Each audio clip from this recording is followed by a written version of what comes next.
Let's continue where we left off yesterday. हम valence bond theory के बारे में चर्चा कर रहे थे। इसके आगे की चीजें आज देखते हैं। तो अभी तक हमने जो देख लिया है वो एक conclusion for nurse experiment, primary valency, secondary valency, VVT का कुछ हिस्सा और उसके कुछ एक एग्जांपल देंगे। आज हम क्या देखने वाले हैं, तो वीवीटी के कुछ एक और एग्जांपल देखेंगे, लिमिटेशंस देखेंगे और एक आज नया थ्योरी शुरू होने वाला है क्रिस्टल फील्ड थ्योरी, उसके बारे में चर्चा करेंगे। इसके अलावा इसके अंदर आएगा स्पेक्ट्रोकेमिकल सीरीज और स्प्लिटिंग, इसकी कॉम्प्लेक्सेस। तो जहां से हमने छोड़ा था वहीं से कंटिन्यू कर रहे हैं। वीवीटी के अंदर हमने कोऑर्डिनेशन नंबर 6 तक हमने देखा था। ठीक है, वीवीटी चल रहा था। ठीक है, तो वीवीटी में हम देखते थे कि सबसे पहले हमने मैग्नेटिक जो अमाउंट है उसके आधार पे हम आगे चल रहे थे। ठीक है, तो यहाँ पे कॉम्प्लेक्स दे रखा है CONH3 का होल 6 और इसका जो मैग्नेटिक प्रॉपर्टी या मैग्नेटिक क्वांटिटी बता रखा है वो 0 बता रखा है, 0 बोर मैग्नेट का। इसका मतलब ये सीधा सीधा क्लियर हो रहा है कि ये इसके अंदर कोई भी अनपेयर्ड इलेक्ट्रॉन नहीं है, नो अनपेयर्ड इलेक्ट्रॉन। इसके लिए इसका नेचर हो जाता है डायमैग्नेटिक। किस हो जाता है? डायमैग्नेटिक। अब इसके अंदर की व्यवस्था को देखते हैं। तो हमें क्या देखना है, कोबाल्ट +3 में, इसमें +3 ऑक्सीडेशन स्टेट में। तो कोबाल्ट जैसे कि हम जानते हैं 3D सीरीज के एलिमेंट को, तो कोबाल्ट 27 पे आता है। कितने पे आता है? 27। तो इसका कॉन्फ़िगरेशन होता है क्योंकि 3D सीरीज का, तो 3D में इलेक्ट्रॉन कर जाते हैं 3D, उसके बाद आता है 4s और उसके बाद आता है 4p।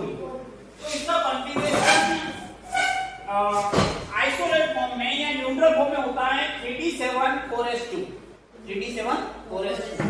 ठीक है, साथ है 27 हो रहे हैं आपके 27, तो 27 के लिए 7 यहां पे बन जाते हैं 3d7 में और 4s2 बना जाता है। ठीक है, अब जब की बात +3 की है, +3 ऑक्सीडेशन की, तो 3 इलेक्ट्रॉन बाहर निकल जाएंगे। ठीक है, तो आपके 2 तो s के चला गया और 1 किसका चला गया? d का चला गया। तो आपका रेस्ट ऑफ जो कॉन्फ़िगरेशन बच रहा है वो ये बच रहा है। कोबाल्ट +3 के लिए कॉन्फ़िगरेशन ये बच रहा है 3d6 4s0 और 4p0। ठीक है, अब हम जानते हैं कि इलेक्ट्रॉन पहले क्या होते हैं, सिंगल भरे जाते हैं और उसके बाद क्या होता है, पेयरिंग। लेकिन यहाँ पर आपको तीनों इस तरह से पेयरिंग दिखा रखी है। इसका रीजन ये है कि इसके साथ में जो लिगेंड जुड़ा हुआ है वो स्ट्रॉन्ग लिगेंड है, NH3 एक स्ट्रॉन्ग लिगेंड है। तो ये क्या करेगा, जो थे सिंगल उनको पेयर करा देगा और क्या कर देगा, आपने ऑर्बिटल वैकेंट ऑर्बिटल अवेलेबल कराएगा। क्या कराएगा? वैकेंट ऑर्बिटल अवेलेबल कराएगा। तो इस तरह से हमारे को कितने 6 लिगेंड को जोड़ना, कितने लिगेंड को जोड़ना है? 6। तो हमको कितने ऑर्बिटल की आवश्यकता है? 6। तो ये 2 तो d के हो गए, एक s का हो गया और एक p। तो हमारे पास ये 6 ऑर्बिटल हमारे को अवेलेबल हो चुके हैं। इन 6 को मिला दें तो एक हाइब्रिडाइजेशन बनता है d2sp3। हाइब्रिडाइज्ड ऑर्बिटल मतलब ये हो गया कि ये सारे ऑर्बिटल्स का एनर्जी लेवल सेम होता है लगभग। ठीक है, ऐसे देखा जाए तो एनर्जी लेवल अलग अलग है, लेकिन एक बार हाइब्रिडाइज हो गए तो सबका लेवल एक जैसा हो जाएगा, इसलिए किसी में भी आसानी से इलेक्ट्रॉन खुद भी किया जा सकता है।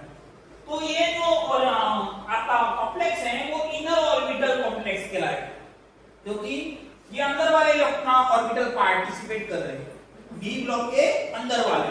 d ब्लॉक बाहर भी है 4d वाला, ठीक है, लेकिन यहाँ पे 3d वाला पार्टिसिपेट कर रहा है क्योंकि अंदर पेयरिंग करके अंदर अवेलेबिलिटी पॉसिबल है और ये कर सकता है कौन, स्ट्रॉन्ग लिगेंड ये आसानी से कर सकता है। अगर ऐसा नहीं होता तो बाहर वाले लिगेंड 4d लेने पड़ते। इसके आगे कौन सा है? 4d जो खाली है। ठीक है, तो ऐसी नौबत ही नहीं है और ये कौन सा बन गया? इनर ऑर्बिटल कॉम्प्लेक्स बन गया। इसके साथ में लो स्पिन कॉम्प्लेक्स। लो स्पिन क्या? क्योंकि अनपेयर्ड इलेक्ट्रॉन नहीं है, वो पेयर्ड हो चुके हैं, तो इनका स्पिन क्या है? घट गया। स्पिन क्या है? घट गया। जितने अनपेयर्ड रहेंगे उनका स्पिन बढ़ता जाएगा। ठीक है, यहाँ पे लिगेंड है 6 NH3 हर एक ऑर्बिटल में 2-2 दे रहे क्योंकि लॉन पेयर देते हैं। लॉन पेयर मतलब इलेक्ट्रॉन का एक सेट होगा और इलेक्ट्रॉन का एक सेट एक बॉन्ड बनाने के लिए काफी है। एक बॉन्ड के लिए 2 इलेक्ट्रॉन की जरूरत है। dsp3 hybridisation. अब इस कॉम्प्लेक्स को देखोगे तो इसके अंदर हाइब्रिडेशन हमने पता किया d2sp3 और d2sp3 का ज्योमेट्री और शेप की बात करो तो सीधा सीधा ऑक्टाहेड्रल से लेना देना, ठीक है। sp3 का लेना देना जैसे टेट्राहेड्रल से, dsp2 का लेना देना स्क्वायर प्लेनर से, उसी प्रकार से d2sp3 का लेना देना जैसे ऑक्टाहेड्रल। इनके एड्रेसिंग के साथ में ज्योमेट्री फिक्स हो जाता है। कोऑर्डिनेशन नंबर की बात करें तो 6। अब हमारे पास एक नया एग्जांपल है। पहले जो कोबाल्ट NH3 के साथ था, अब वहां पे क्या आ गया है, फ्लोरीन। फ्लोरीन एक क्या है, वीक लिगेंड, क्या है, वीक लिगेंड। अब इसकी बात करो तो क्योंकि इसके ऊपर नेट चार्ज कितना है, माइनस का है, तो कोबाल्ट के ऊपर, मेटल के ऊपर कितना चार्ज होगा, क्योंकि फ्लोरीन के ऊपर -1 होता है, 6 फ्लोरीन मिलकर -6 बना है, और इसका कितना होगा, ये नेट -3, ये हो गया प्लस का 3, प्लस का 3 हुआ। नहीं समझ में आया, चलो कोई बात नहीं।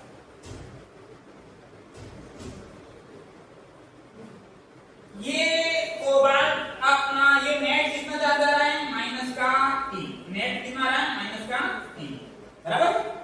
अब कोबाल्ट का कितना हमको नहीं पता, x, ठीक है।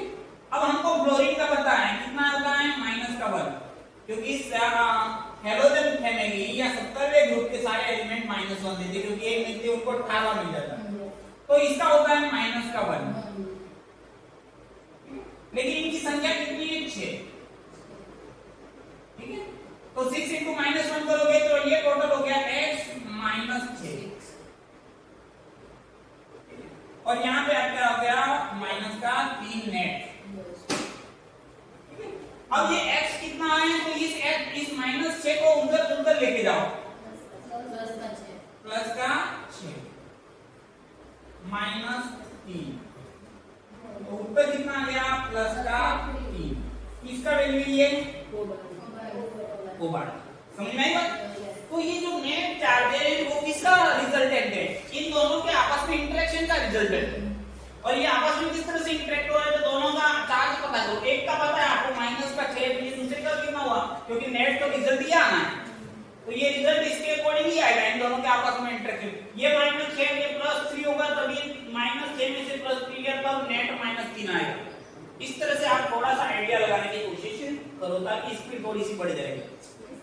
अब हम देखते हैं इसका जो मैग्नेटिक क्वांटिटी आ रहा है वो 4.94 मैग्नेट्रोन। अब 4.9 आ रहा है, इसका मतलब ये जो वैल्यू है वो आपका 4 के आसपास जा रहा है। अनपेयर्ड इलेक्ट्रॉन कितने हो जाएंगे, 4। कैसे पता किया है कि ये फार्मूला है √n+2, तो n की जगह हम क्या रखेंगे, 4 + 2, तो 4 + 2 कितना हो गया, 6 में 4 का मल्टीप्लाई किया 24, √24, तो आपका वैल्यू आता है लगभग 4.9 के आसपास। तो ये आपका मतलब ये क्लियर हो गया है कि यहाँ पे अनपेयर्ड इलेक्ट्रॉन कितने, 4, ठीक है। अब अनपेयर्ड इलेक्ट्रॉन होंगे तो ये इसमें मैग्नेटिक प्रॉपर्टी भी होगी, तो ये क्या कहलाएगा, पैरामैग्नेटिक, ठीक है, 4 अनपेयर्ड। अब इसके अंदर का पीपीटी देखते हैं।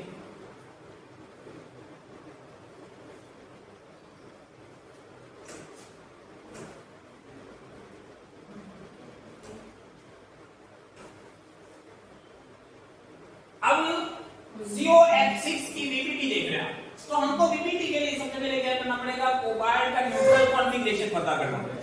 न्यूट्रल कॉन्फ़िगरेशन जैसा कि हम जानते हैं, इसका एटॉमिक नंबर 27, तो इसका कॉन्फ़िगरेशन हो गया 3d7 4s2। अब हम इसका नया जो ऑक्सीडेशन के अकॉर्डिंग है उसके अकॉर्डिंग हमको इलेक्ट्रॉनिक कॉन्फ़िगरेशन देखना पड़ेगा। अब नया जो कि इसके अंदर ये कौन सी स्टेट में रह रहा है, +3 ऑक्सीडेशन स्टेट में।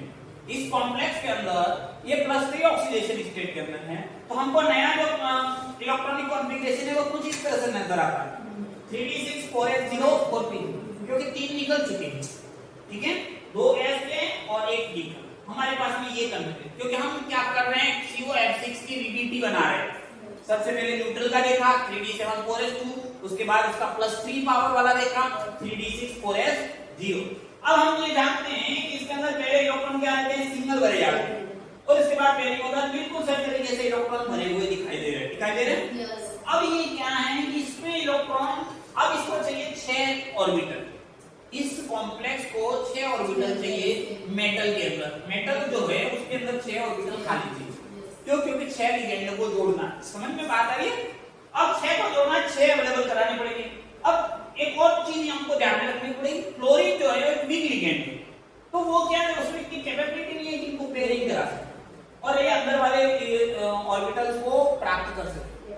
तो ये क्या करता है, जैसा है वैसा वैसा बना लेता है और बाहर वाले डी ऑर्बिटल को सेलेक्ट करता है, क्योंकि 3d भी है और उसके आगे की तरफ 4d भी है।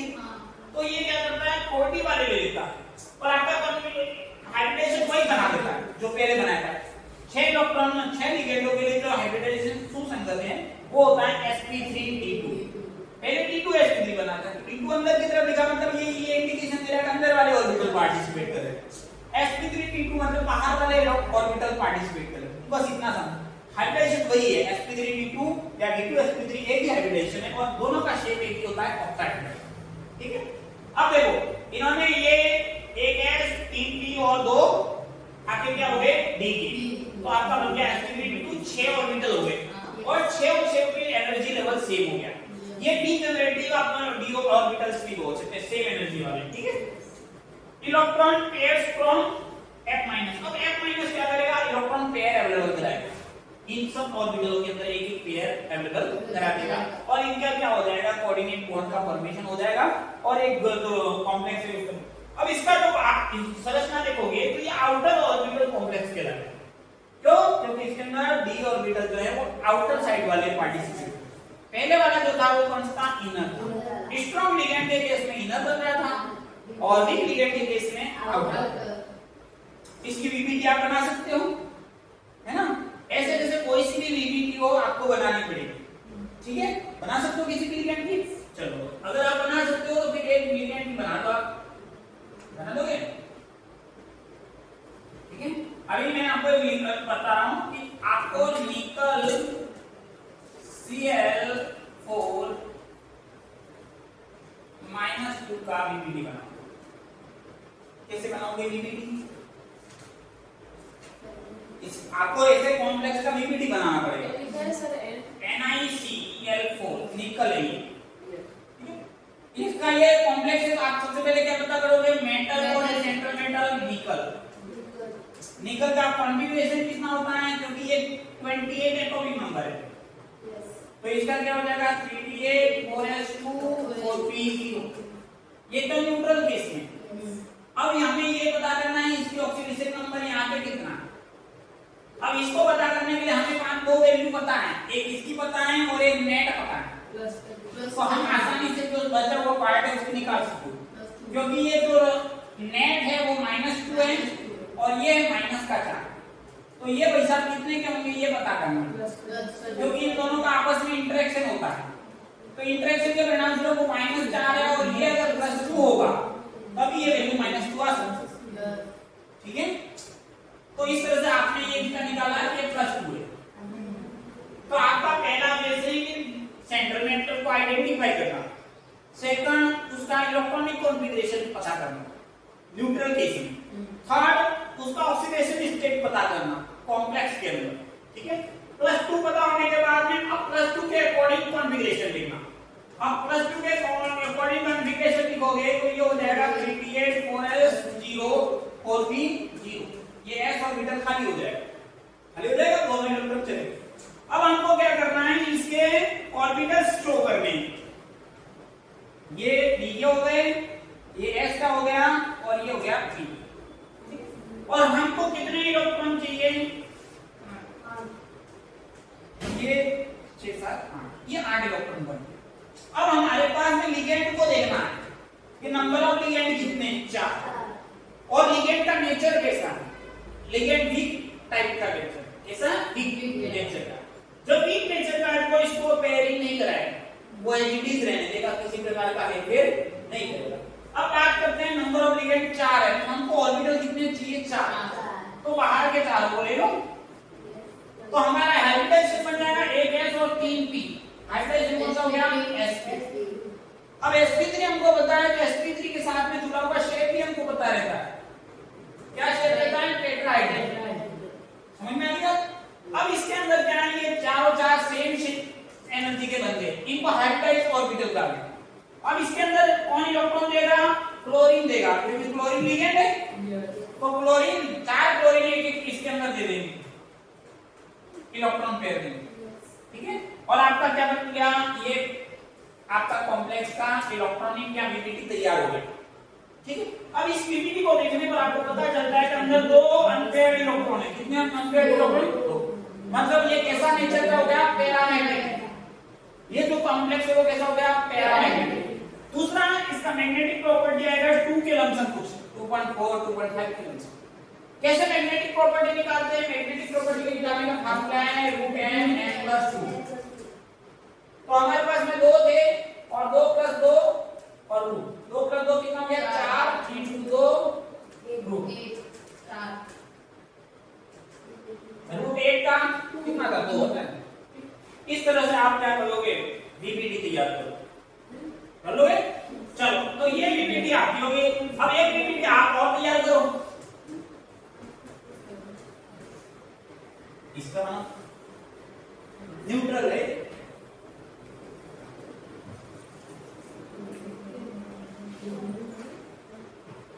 और ये स्ट्रॉन्ग एलिमेंट है। निकल का जो ऑक्सीडेशन स्टेट है वो क्या है? न्यूट्रल है। कुछ नहीं है, चार्ज ही नहीं है, मतलब न्यूट्रल है, 0। हाँ बनेगा, क्यों बनेगा? कॉम्प्लेक्स बना हुआ है, ठीक है।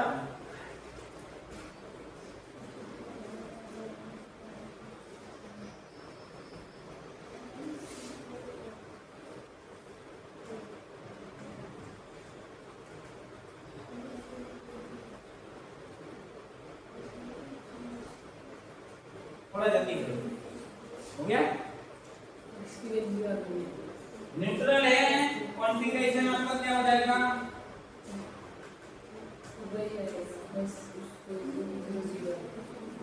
3d8 4s2 4p। अब इलेक्ट्रॉन कहीं बाहर नहीं निकलेंगे, एडिटिव रहेंगे, लेकिन एक कंडीशन बनेगी इसमें, लिगेंड स्ट्रांग है तो वो क्या कराएगा? पेयरिंग कराएगा। लेकिन पेयरिंग इनको कुछ नहीं करा रहा है। 1 2 3 4 5 ये पेयरिंग है और यहाँ पर एक गैस है। सुनो, अब पेयरिंग कैसे कराएगा? इनको तो इसमें पर पेयरिंग करा दी, ये ऑर्बिटल खाली हुआ तो ये इलेक्ट्रॉन इसमें आ जाएंगे, तो ये डी तो पूरा भर जाएगा और आगे एस खाली रहेगा और फिर पी खाली रहेगा। तो आपका हाइब्रिडेशन कौन सा हो जाएगा? समझिए। और ये क्या हो जाएगा? डायमैग्नेटिक हो जाएगा। डायमैग्नेटिक क्यों हो गया? पूरा भर गया, पेयरिंग होगी सबकी, तो इलेक्ट्रॉन अनपेयर्ड नहीं। तो आपका इसका मैग्नेटिक क्वांटिटी कितना आएगा? 0। समझ में आ गया पीपीटी बनाना? चलो आगे चले।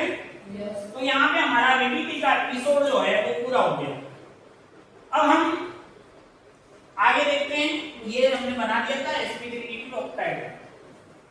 अब जब पीपीटी का थ्योरी हमने पढ़ लिया, अब इसकी कुछ एक लिमिटेशन है, उसके ऊपर चर्चा करें। लिमिटेशन मतलब इसके अंदर क्या कमियां रह गई, ठीक है। अब अगर कमियां रह गई तभी हम आगे बढ़ पाते, अगर कमियां नहीं रह होती, हर चीज को सेटिस्फाई कर दिया होता तो यहीं पे रुक जाते, ठीक है। अब क्या कमियां रह गई वो देखो। It involves a number of assumption।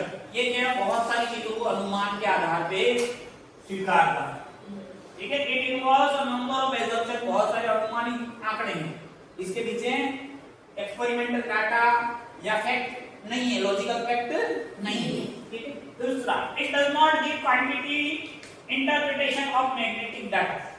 जो मैग्नेटिक प्रॉपर्टी है या मैग्नेटिक डाटा, उसका क्वांटिटेटिव वैल्यूज एग्जैक्टली नहीं दिया जा रहा है।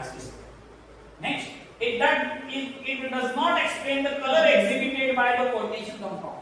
इसके अलावा कोऑर्डिनेशन कंपाउंड जो होते हैं वो कलर देते हैं, उसके बारे में किसी को चर्चा ही नहीं करी।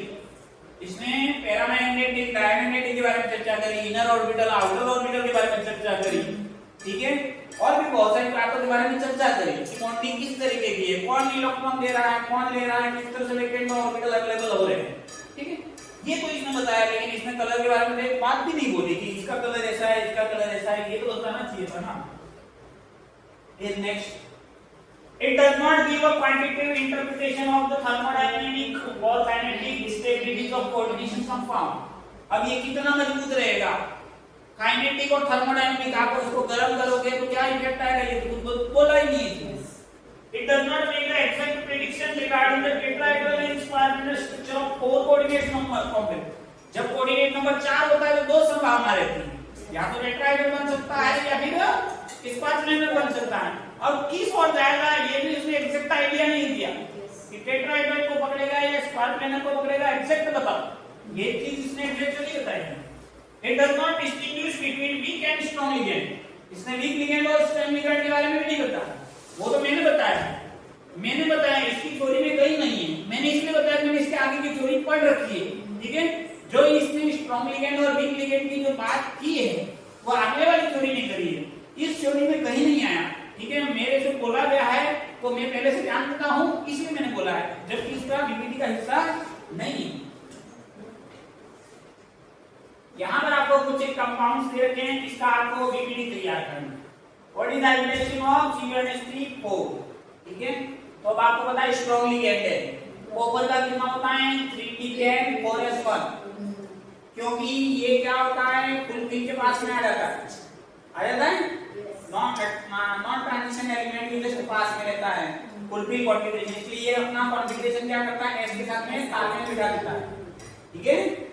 तो फिर क्या होता है फिर +2 करोगे तो 3D10 4s1 दो इलेक्ट्रॉन निकलेंगे तो 3D9 हो जाएगा, 3D9 हो जाएगा।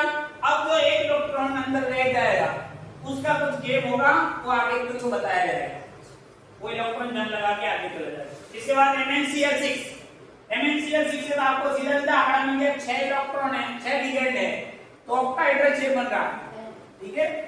अब आपका इसका प्रॉपर्टी शेप पर पूछा तो शेप आपने बता दिया ऑक्टाहेड्रल, ऐसे आपको पूरा करना है, इसको बीपीटी बनाना है, ठीक है। उसके बाद आपको बताना है, ठीक है।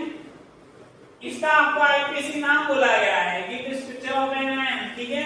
आईयूपीएसी नाम देखो, सबसे पहले आप किसका लिखोगे पॉजिटिव का, पोटेशियम, डाइपोटेशियम ट्राइपोटेशियम नहीं लिखना है।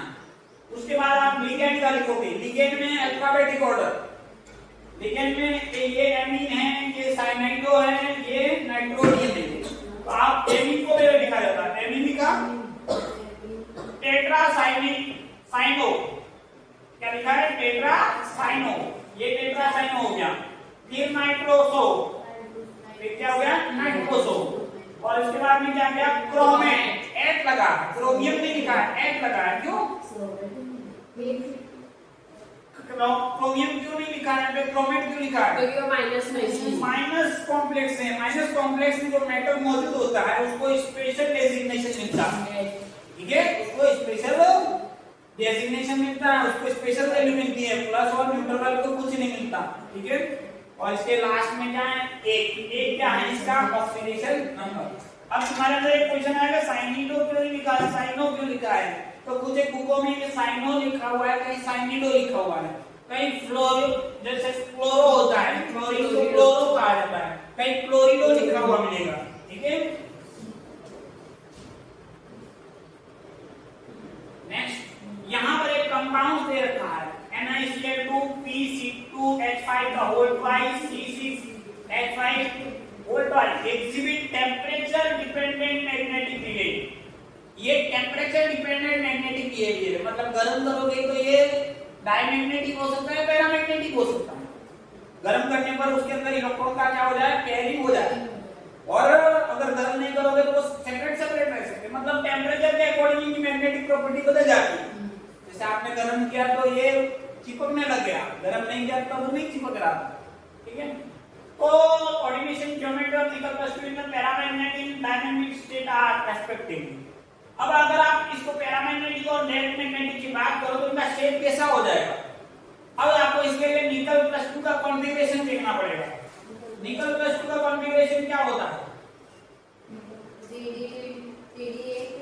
3D8, बहुत बढ़िया। क्या होता है 3D8 4s0 ये आपका हो गया निकल +2, 28 इलेक्ट्रॉन थे जो 26 में कन्वर्ट हो गए। अब अगर आप पैरामैग्नेटिक की बात करते हो तो हम सीधा बात कर लेते हैं कि इसके अंदर जो इलेक्ट्रॉन है वो कुछ इस तरह से ओरिएंटेड है, 8 इलेक्ट्रॉन है। अब पैरामैग्नेटिक का मतलब ये है कि बाहर वाले ऑर्बिटल हिस्से ले रहे हैं, तो हाइब्रिडेशन क्या हो गया sp3। अगर आप डायमैग्नेटिक की बात करते हो तो आप ये बदल रहे हो कि अंदर वाला इलेक्ट्रॉन है वो इन्होंने पेयर करा दिया और ये वाला इलेक्ट्रॉन हिस्सा लिया। इसका मतलब एक डी हो गया, एक एस हो गया और एक क्या हो गया, ओपी हो गए, डीएसपी। समझ रहे? ये डायमैग्नेटिक का इंडिकेशन है, ये पैरामैग्नेटिक का इंडिकेशन है। ये आप बोल रहे हैं कि आपने गर्म किया, मैग्नेटिक पैरामैग्नेटिक है, द कोऑर्डिनेशन मतलब निकल रही पैरामैग्नेटिक है, मैं डायमैग्नेटिक स्टेट आ जाता है। तो पैरामैग्नेटिक की कंडीशन नहीं है, हो सकता है आपने गर्म किया तो इस तरीके की कंडीशन में आ जाएगा। क्या होगा, इलेक्ट्रॉन पेयर हो जाएंगे। ये इलेक्ट्रॉन दोनों सेपरेट सेपरेट अनपेयर्ड थे, पेयर हो गए और अंदर वाला ऑर्बिटल ने हिस्सा ले लिया। इसमें कॉम्प्लेक्स के बॉन्डिंग के अंदर, कॉम्प्लेक्स का मेटल और लिगेंड की बॉन्डिंग थी, उसमें अंदर वाले ऑर्बिटल ने हिस्सा ले लिया। तो ये क्या बन गया, डायमैग्नेटिक बन गया। और पैरामैग्नेटिक था तो बाहर वाले ऑर्बिटल ने हिस्सा लिया। तो बाहर वाले कंडीशन में शेप कौन सा बनता है, sp3 के साथ में कौन सा शेप रिलेटेड है, टेट्राहेड्रल, और इसके साथ में कौन सा शेप रिलेटेड है, हां स्क्वायर प्लेनर। तो कौन सा ऑप्शन चाहिए, सी, टेट्राहेड्रल एंड स्क्वायर प्लेनर। समझ में आ गया?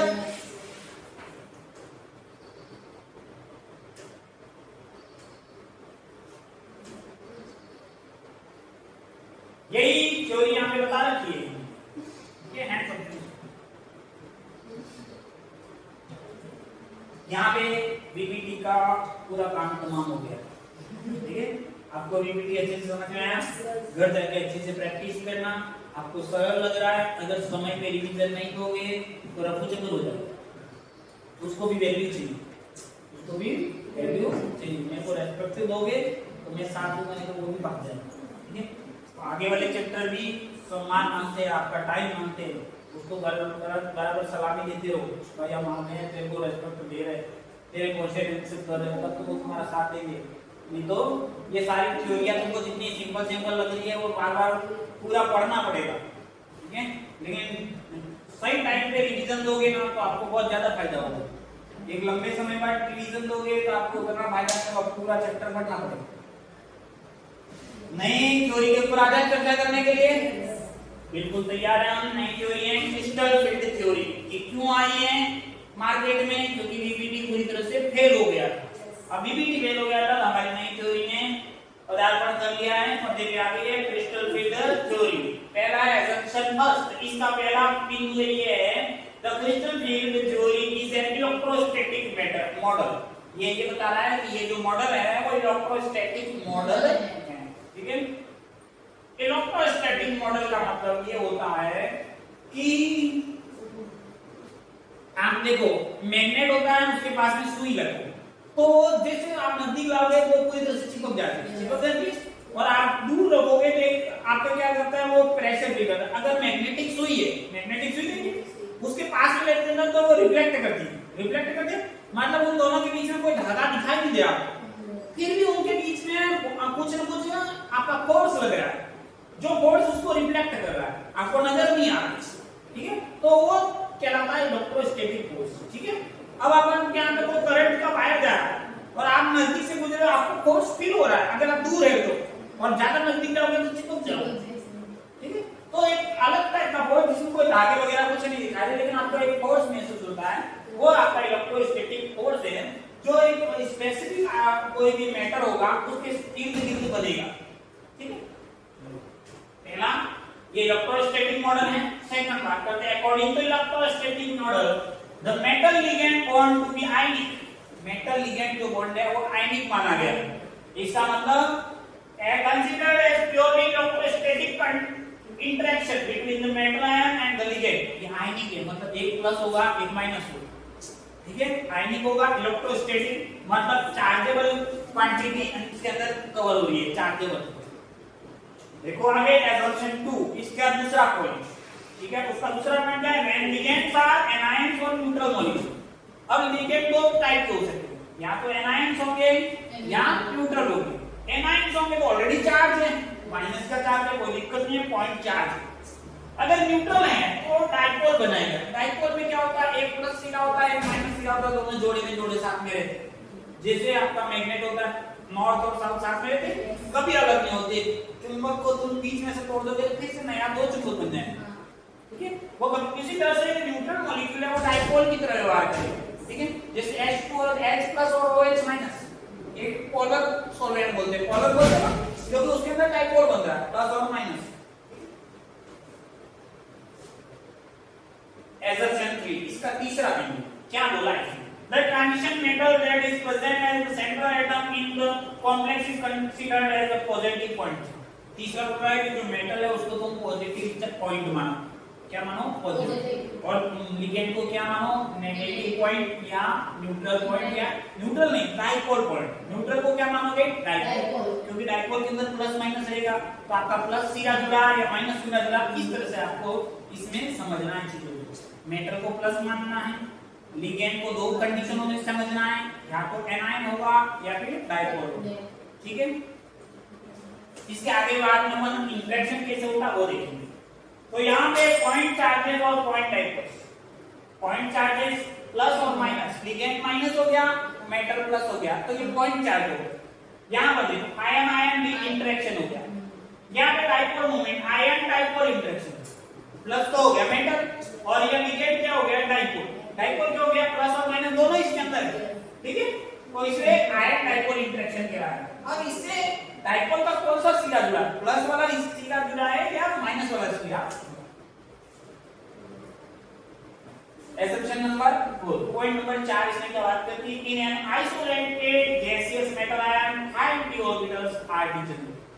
अगर हम इसके ये जो मेटल है वो कॉमनली किसमें होगा? 3d सीरीज का 4d सीरीज d ब्लॉक का एलिमेंट रहेगा, और d ब्लॉक में हम जानते हैं कि d ऑर्बिटल होता है, और d ऑर्बिटल के अंदर कितने ऑर्बिटल्स होते हैं? d सबशेल के अंदर 5 ऑर्बिटल होते हैं। ठीक है, 5 को 5 d orbitals are degenerate. Degenerate का मतलब होता है वो समान ऊर्जा पे रहेंगे, समान लेवल एनर्जी लेवल पे रहेंगे, 5 हैं समान लेवल।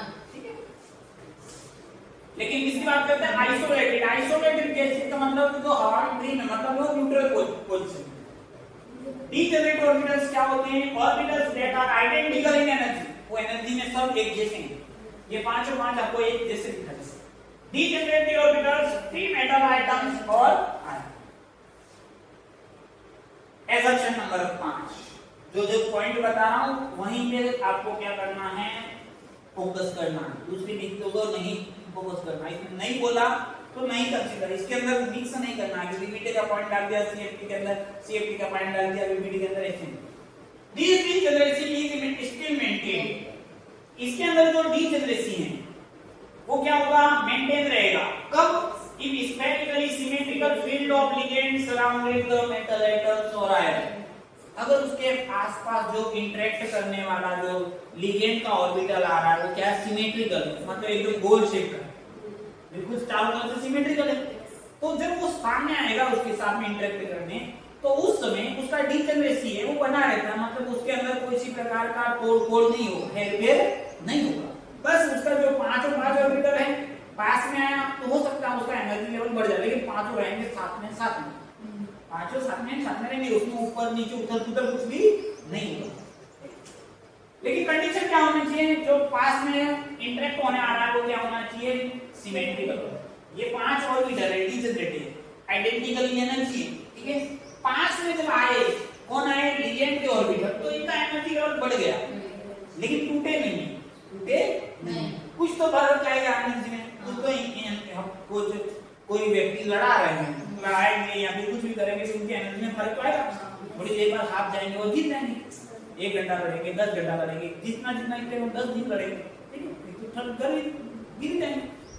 तो एनर्जी में डिफरेंस आना ही आना। तो एवरेज एनर्जी यहाँ पर आ गई। Overall energy increase due to spherical field of ligand, क्योंकि सिमेट्रिकल था, स्फेरिकल का मतलब गोला था और सिमेट्रिकल था, तो इसके कारण से एनर्जी तो बढ़ी है, लेकिन इसमें किसी प्रकार का डीजनरेसी में कोई चेंज नहीं, स्टिल मेंटेन है, degeneracy still. When there is a negative field due to ligand in a complex, अब नेगेटिव फील्ड आ रहा है। पहले तो आपके क्या था? Symmetrical, it becomes asymmetrical and the degeneracy of the d orbital is lost, resulting in splitting of d orbitals. Either anions or the negative ends of the dipolar molecule like NH3 and NH2. या तो anion आ रहा है या फिर दूसरा क्या आ रहा है? डाइपोल का सीधा आ रहा है, प्लस भी सीधा आ सकता है, माइनस सीधा भी आ सकता है। तो इस केस में क्या होगा? डीजेनरेसी लॉस्ट हो जाएगी। लॉस्ट हो जाएगी, जाएगी कहां? हम लोग गिराएंगे, तो कहीं नहीं जाएगी, दोनों टुकड़े हो जाएंगे। 5 जो ऑर्बिटल्स थे वो 2 पार्ट में डिवाइड हो जाएंगे। या तो एनायन लिगेंड किस फॉर्म में आ रहा है, एनायन फॉर्म में या डाइपोल फॉर्म में आ रहा है, ठीक है। स्प्लिटिंग और डी ऑर्बिटल जैसे स्प्लिट हो रहा है, ये देखो, ये आपका न्यूट्रल फॉर्म में। एवरेज एनर्जी इन स्फेरिकल और क्रिस्टल फिल्ड ऑफ लिगेंड, ये स्फेरिकल होता है, ऐसा होता है। अगर आपका फिर क्या हो गया, आपका एनायन और डाइपोल आया तो डी जनरेट हो गए, अपना स्प्लिट हो गया। स्प्लिट हो गया तो 3 रह गए नीचे और देव चले गए ऊपर, ठीक है। ऊपर गए हैं तो इसमें 5 ऑर्बिटल्स होते हैं, नाम होता है dxy, dyz और dxz, ठीक है। ये तीनों हां zx बोलो या x बोलो, कोई फर्क नहीं पड़ता। dxy, dyz और dxz ये तीनों रह गए नीचे।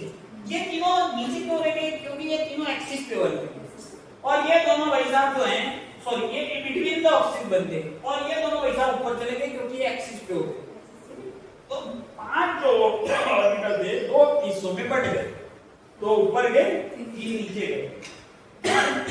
इसके बीचों बीच में जो मिड पोजीशन है उसको पेरी सेंटर के नाम से जाना जाता है। किस नाम से जाना जाता है?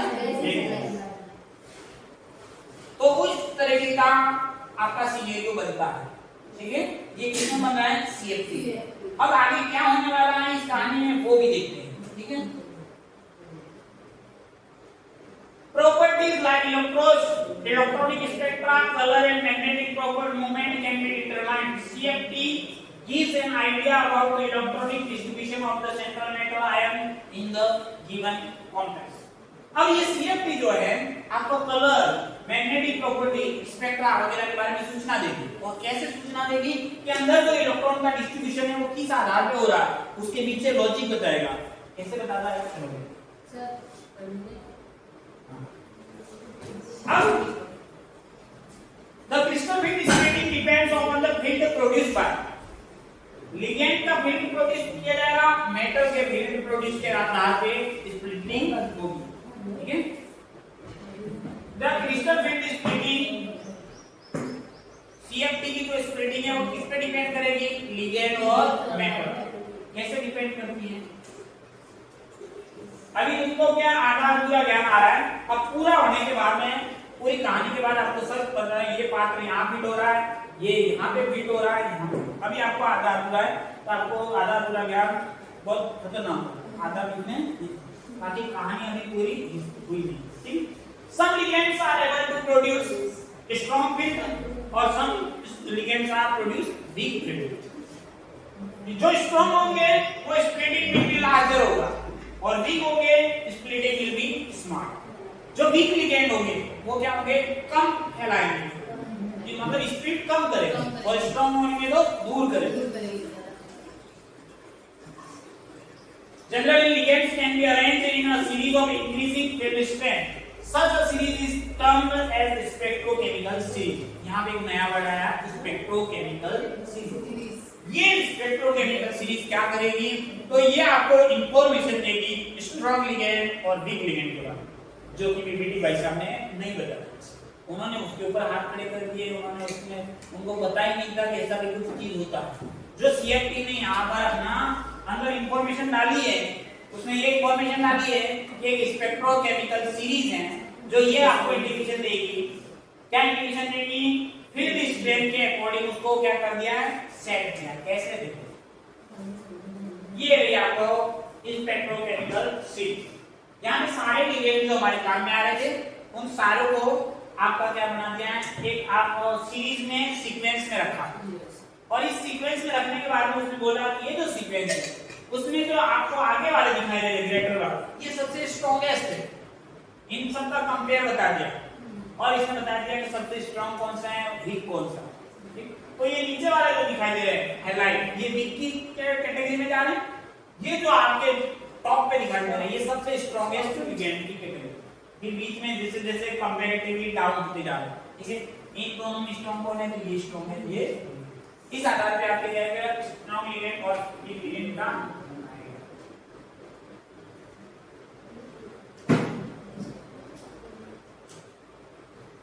आगे चलें, समझ में आया, क्या समझ में आया? सीरीज किसके बारे में जानकारी दे रही है,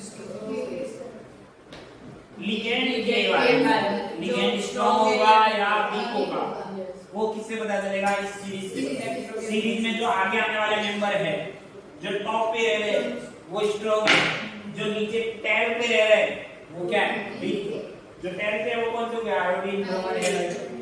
और इसी के अकॉर्डिंग इनके आपको कंपैरेटिवली आप देख सकते हो कौन किससे ज्यादा स्ट्रॉन्ग है, कौन किससे वीक है। अब इसके आधार पे आपको क्या है? स्ट्रॉन्ग लिगेंड और वीक लिगेंड की इंफॉर्मेशन हो जाती है। यहां से EDTA से आगे वाले सबको स्ट्रॉन्ग की कैटेगरी में डाला गया।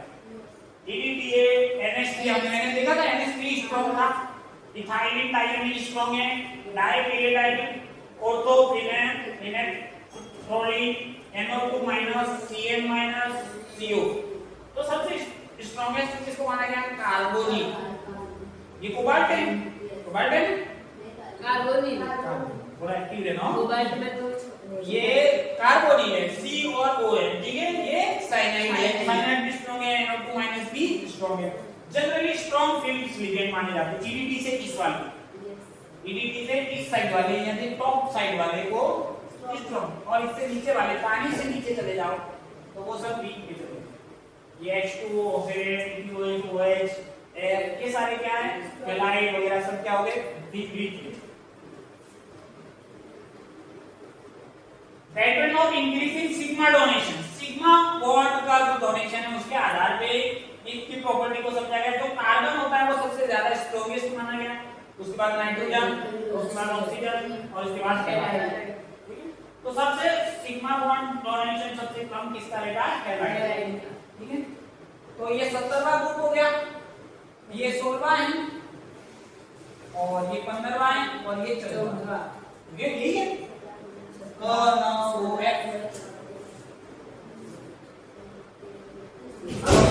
पढ़ने वाले हैं तो अब हमारे सामने आ गए हैं एग्जांपल।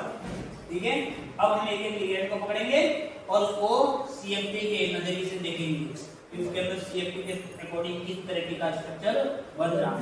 ठीक है, और सारी डिटेल्स को जानेंगे। तैयार हो आप? यस। ठीक है, चलो splitting in different types of complexes. Crystal field is splitting in octahedral complex, tetrahedral complex और spiral complex. In a coordination entirety with 6 ligands surrounding the metal atoms, there will be repulsion between electrons in metal d orbitals and electrons or negative charge of the ligand. अब जब 6 ligand हैं आपके, ठीक है, octahedral के अंदर, तो इसके अंदर क्या होता है? मेटल के d ऑर्बिटल्स और लिगेंड के ऑर्बिटल के बीच में एक फोर्स लगेगा। ठीक है, अब वो फोर्स किस टाइप का वो आगे जाना है। एक तो होगा इलेक्ट्रॉन के मेटल के d ऑर्बिटल का, और दूसरा मटेरियल है आपका लिगेंड के ऑर्बिटल के इलेक्ट्रॉन। ठीक है, उनके बीच में किस तरह से इंटरेक्शन होता है? 6 लिगेंड है ऑक्टाहेड्रल के केस में।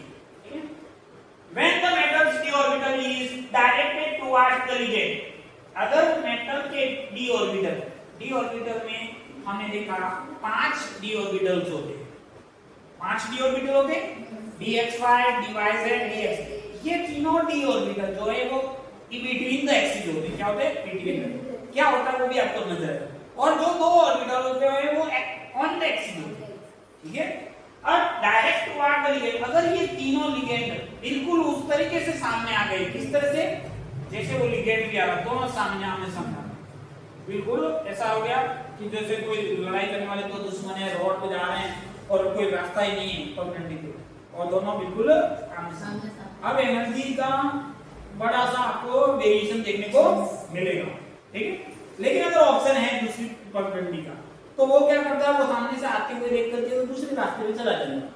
ठीक है, तो कोई ज्यादा दिक्कत नहीं है, दोनों क्या रहेंगे? सुकून में। दोनों क्या रहेंगे? सुकून में, कोई स्ट्रगल नहीं। लेकिन दोनों आमने सामने आ रहे हो तो एनर्जी का वेरिएशन बनेगा कुछ ना कुछ। ठीक है, हो सकता है धक्का मार दे, कुछ हो सकता है फाइट। तो यहाँ पे एनर्जी का बड़ा direction toward the ligand more repulsion हो सकता है, एनर्जी इंक्रीजेस हो सकती है with respect to all d orbitals, और वो कौन से हो गए? dx² - y² और dz²।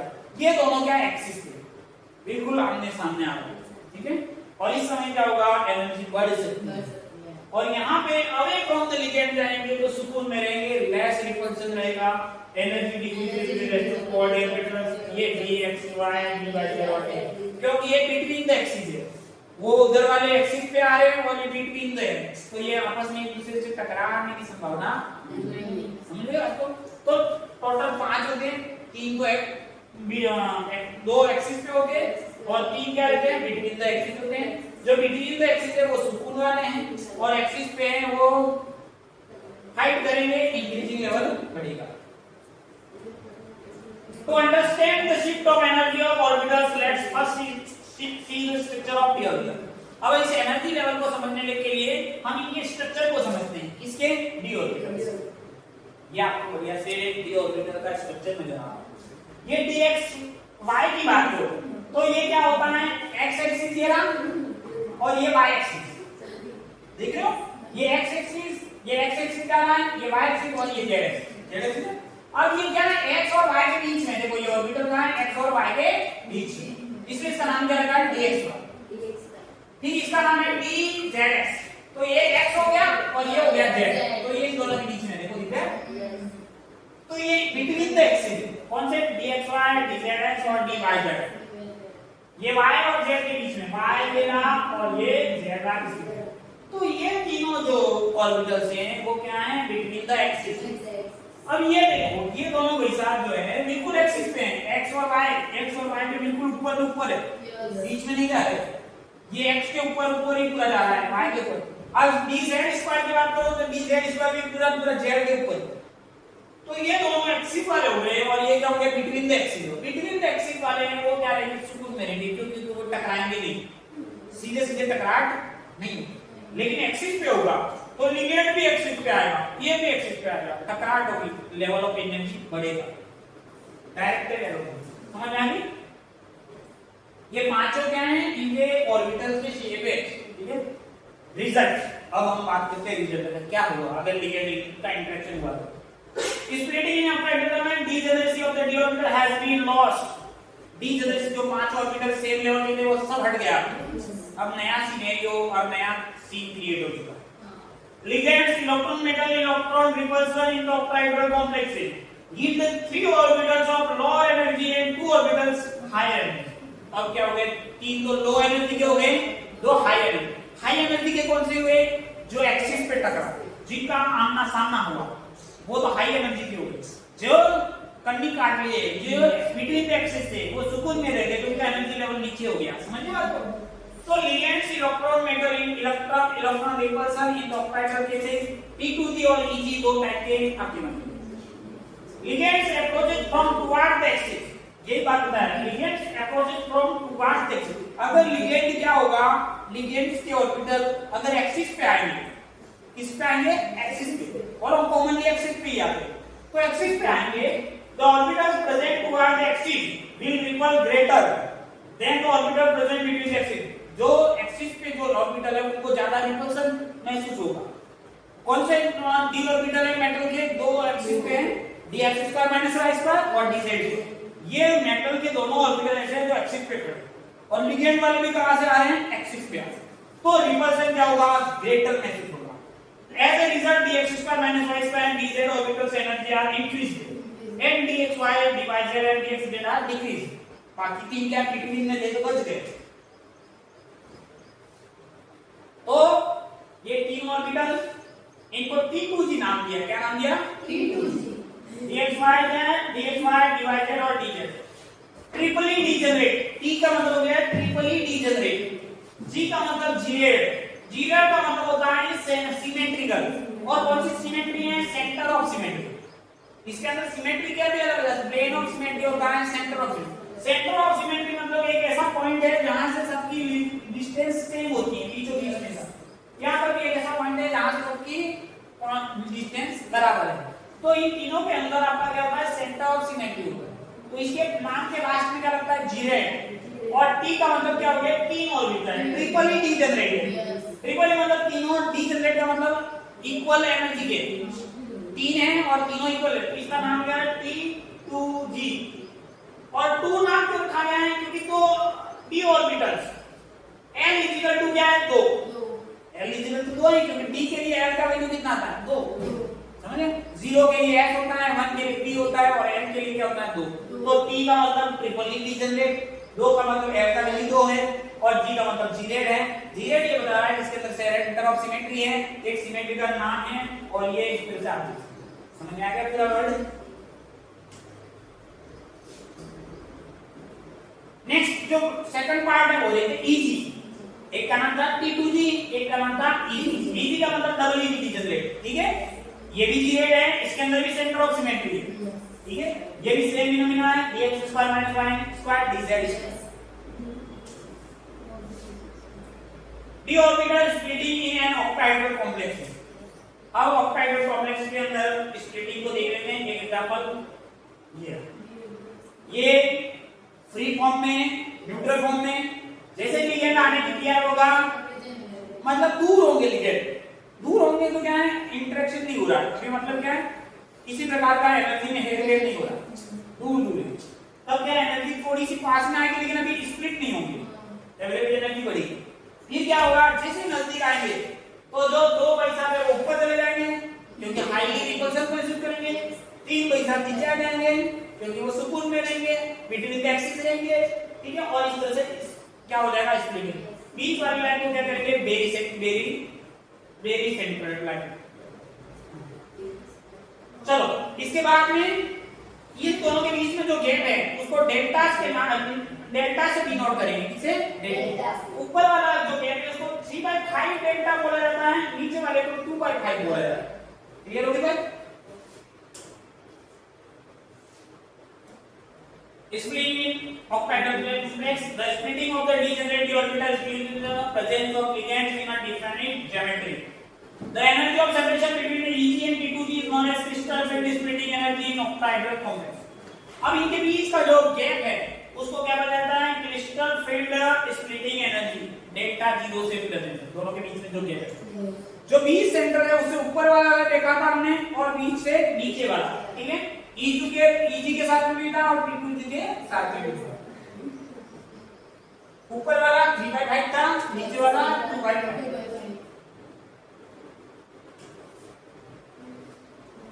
Let's understand the splitting with help of orbital diagram. अब orbital diagram की तरफ चलते हैं और इसको ज्यादा बढ़िया से समझने की कोशिश करते हैं। वेरी सेंटर लाइन, ठीक है? इसको क्या बोलते हैं? ये एक इलेक्ट्रॉन है, ऑर्बिटल में एक इलेक्ट्रॉन बना हुआ है 5 में।